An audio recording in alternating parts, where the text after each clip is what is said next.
people always talk about George Halas being a founder of the NFL. You know, what they may or may not talk about is George Halas was very frugal when it came to finances. So he was able to keep my dad on the roster and not have to pay 2 other players, because he had my dad as a center and a linebacker and a kicker. It's also, to me, gratifying that it's happening in the same year that we're celebrating 50 years of coeducation. She came here early on, although she wasn't in the first class. She signed up shortly thereafter, and she was my first class. We came in '74, she graduated 4 years later, and I always will have a special bond with the class of '78. We're at home, and I said to Joe, "How do you think we're going to do against Amherst?" And he said, "I think we're going to rout them." So sure enough, the first series, he threw a pass to McNamara for about 45 yards and got us rolling. Those kind of memories I sure have.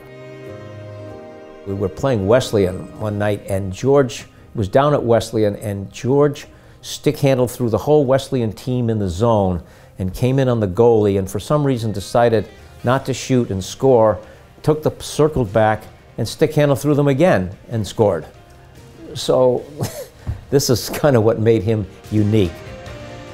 Well, Mina had an interesting style about her, is that her philosophy was to wear her opponents down. In fact, it always drove me a little crazy, because with the first game, she didn't care if she won or lost that game. Her mindset was she wanted to wear her opponent down that first game. To her, even if she lost that first game, let's say 14-12, that was fine. That was absolutely fine with her. Pre-game at Trinity, the Friday night before our games, we would get a chance to talk, and Ray would always get up and say the same thing. He would get up and say, "Guys, can you feel it?" I love that Ray brought that positive energy to any situation, in that you wanted to follow him. As a junior, she was disqualified in the 200 along with 3 other girls, and it really ruined her chances at being a 3-time All-American. And she came back the next year with a vengeance and wanted to win the whole thing, which she did.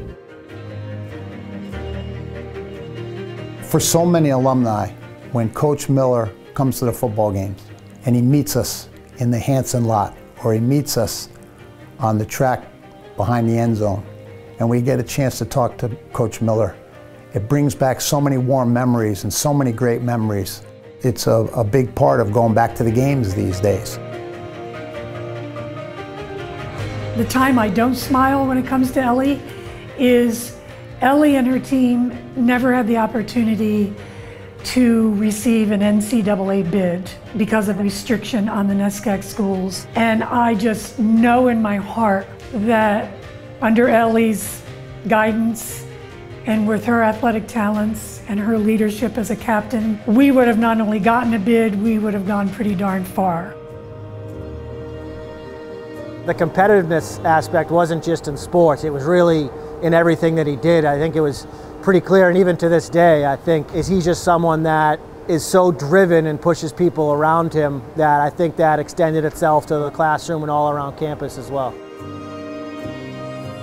She speaks so fondly of Trinity and talks to the girls all the time about, why don't you look at Trinity, why don't you go to Trinity. I know she's kept in touch with coaches at Trinity. Hey, we have this play, you really should look at it. She loves Trinity so much, it's unbelievable. Every student athlete that attends Trinity College participates in a journey. The journey is in the form of an education. The education has 3 components to it. There's the social education, the academic education, and the athletic education.